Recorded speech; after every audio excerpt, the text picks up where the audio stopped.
Hello dear students, I am Manoj Bharti and I am going to teach chemistry to class 9th. We were doing our chapter number 3 water. Our next topic is solubility curve.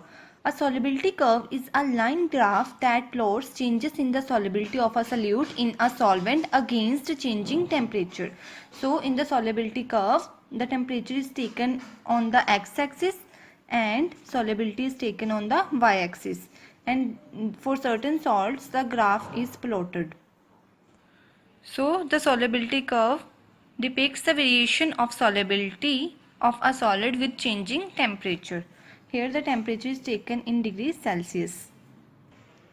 From the solubility curve you can see that certain salts like sodium nitrate, potassium bromide shows a sharp increase with rising temperature. As you increase the temperature, the solubility is also increasing. But the solubility of sodium chloride, that is stable salt, increases very slowly. Here the line of the sodium chloride is almost constant. That is, there is a very little increase in the solubility with rising temperature.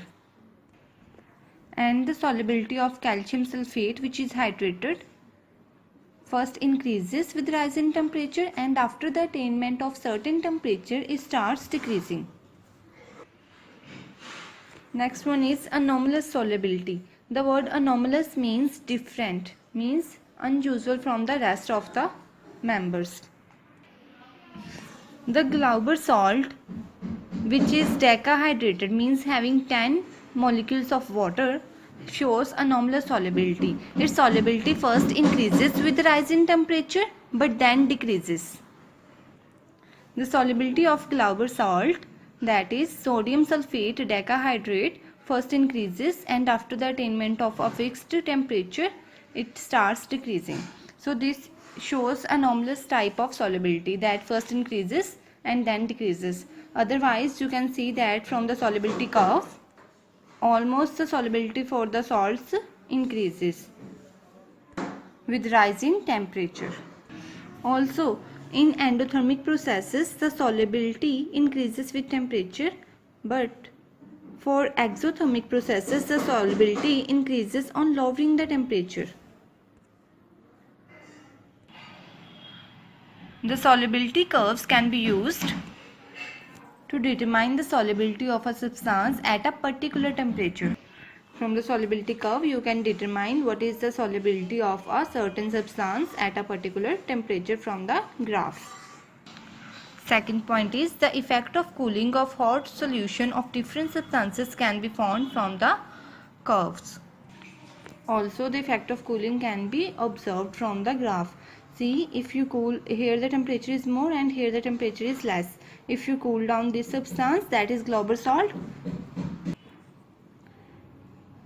it becomes hydrated. Now, how can we determine the solubility of any substance? The formula of solubility is solubility equals to mass of the solute upon mass of the solvent into 100. We will use this formula to solve the numericals. See this example. 12 gram of saturated solution of potassium chloride at 20 degrees Celsius when evaporated to dryness leaves a solid residue of 3 gram. Calculate the solubility of potassium chloride. Now students, see that 12 gram of saturated solution of potassium chloride evaporated to dryness means the salt is left behind and the water escapes. Solution weight of the water in the solution would be 12 gram minus 3 gram, that is 9 gram, because the salt was first weighted 12 gram and then it evaporated, means leaves the water molecule. So the amount of water molecules or water would be equal to 12 gram minus 3 gram, that is 9 gram. Now to form a saturated solution, 9 gram of water dissolves 3 gram of solid. Means the weight of the solvent is 9 gram, water is solvent, and 3 gram is the weight of the solid, that is solute. So formula of solubility is mass of solute. What is the mass of solute? Mass of solute is 3 and the mass of solvent is 9. Putting the values here, and after multiplying it 100 you will get the answer, that is 33.3 gram. So the solubility of potassium chloride in water at 20 degrees Celsius is 33.3 gram. Now we will discuss the effect of pressure and temperature on the solubility of gases in liquid, or you may say water. Students, when you open the can of a soft drink, you might have observed some fizz sound. This is due to the gas molecules tries to escape. The soda water has dissolved carbon dioxide gas in it, and when you open its can, the gas tries to escape. This is because the pressure on the surface of the water suddenly decreases. So, when we are to dissolve gas in the liquid, we have to increase the pressure. And the scientist Henry gave a law which is called Henry law. It states that at any given temperature, the mass of the gas dissolved by a fixed volume of liquid is directly proportional to the pressure on the surface of the liquid. That is, mass is directly proportional to the pressure. Mass of the gas that would be dissolved in the liquid is directly proportional to the pressure applied on the surface of the liquid. Next one is effect of temperature on the solubility of a gas. You have already learned that with the increase in temperature, the solubility of a gas decreases since the gas particles tries to escape. And it is the same reason why boiled water is tasteless. Water has gases dissolved in it, which gives taste to the water. And if the water is boiled, the gases escape by evaporation and leaves the water tasteless. Next one is crystals and crystallization. A crystal is a homogeneous solid of definite geometrical shape. It has symmetrically arranged smooth plane surfaces which meet, forming sharp edges. Smooth plane surfaces which meet to form sharp edges. Here are the edges. And crystallization is the process by which crystals of a substance are obtained by cooling a hot saturated solution. By crystallization, we can get the crystal by cooling down a hot saturated solution. And there are some examples of the crystals. Sodium chloride, which is cubic in shape. Copper sulfate having rhombohedric shape. Ferrous sulfate having octahedral shape, and potassium nitrate having peristemic shape. Next one is hydrated and anhydrous substances. Hydrated substances are those which contain certain water molecules attached to them, like sodium carbonate, that is washing soda, which is decahydrate. It is hydrated, and certain salts like table salt, calcium chloride, it do not contain any water, so it is anhydrous substance. Further we shall learn about hydrated substance. Hydrated substances are those which contain water of crystallization, and this water of crystallization gives their crystals their shape. And such salts are called hydrated salts. Now, what is water of crystallization? The fixed amount of water that is associated with some compound which is an integral part of their crystalline structure is called water of crystallization. Here in the washing soda there are 10 water molecules attached. So this amount is fixed. It cannot be 7 or 5. It is fixed.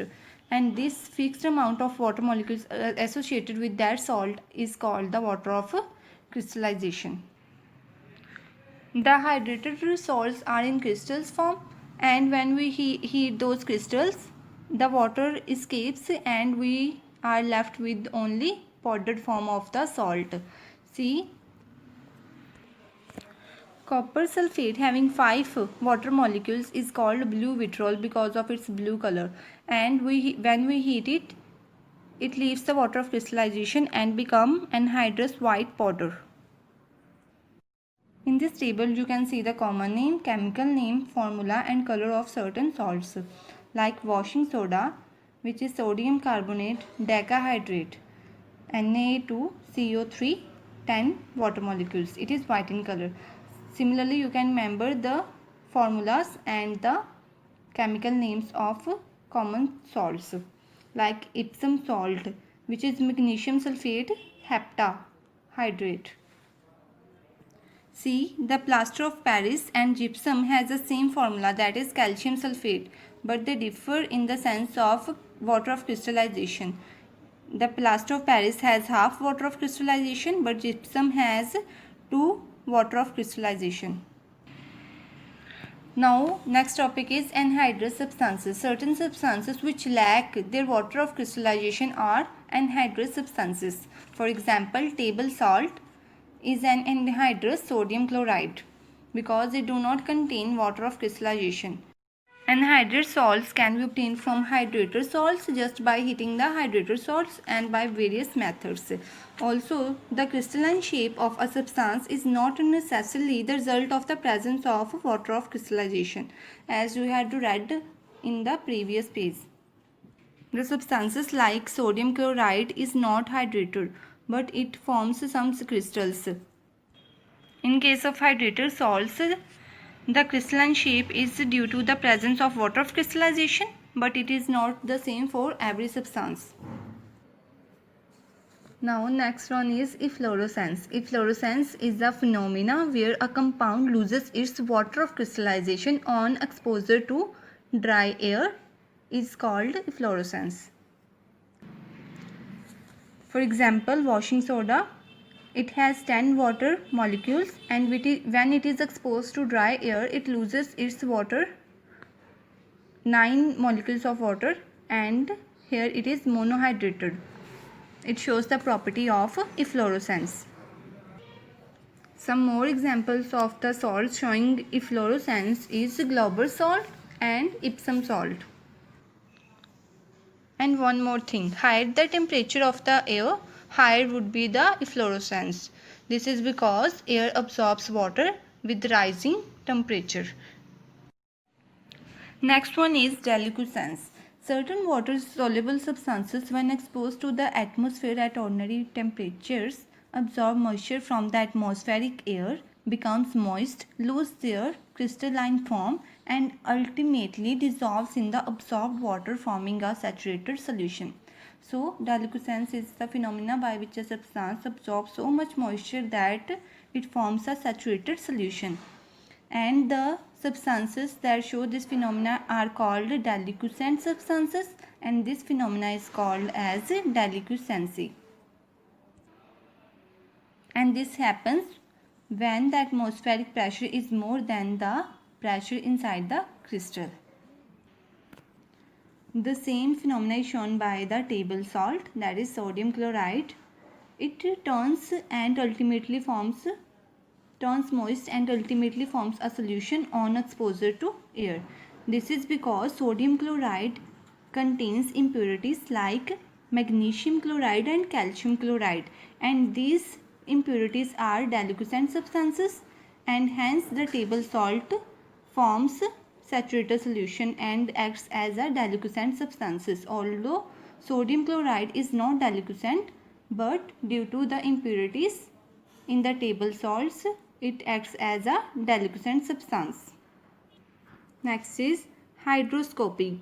Certain substances absorb moisture from the atmosphere when they are exposed to it, but not enough to form a solution, and such substances are called hygroscopic substances. Certain examples are sulfuric acid, phosphorus pentoxide, quicklime, silica gel. These also absorbs moisture, but they don't absorb so much moisture that they form a saturated solution, which was formed in the former state, that is deliquescency. Next topic is drying and dehydrating agent. Drying agents are those substances which absorb moisture from other substances without chemically reacting with them. For example, zinc chloride, anhydrous calcium chloride, anhydrous zinc chloride, phosphorus pentoxide, etc. These are the examples of drying agent, and these agents are used to absorb water vapors from the air. The drying agents are also called desiccants or desiccating agents. Topic is soft and hard water. Soft water is that one which readily forms lather with soap, means which easily gives form with soap is soft water, and the water is said to be hard when it does not readily form lather with soap. Now what causes the hardness of water? There are some impurities like hydrogen carbonates and sulfates or chlorides of calcium and magnesium which causes the hardness. Due to hydrogen carbonate impurity, there is temporary hardness in water, and due to sulfates and chlorides of calcium and magnesium, there is permanent hardness of water.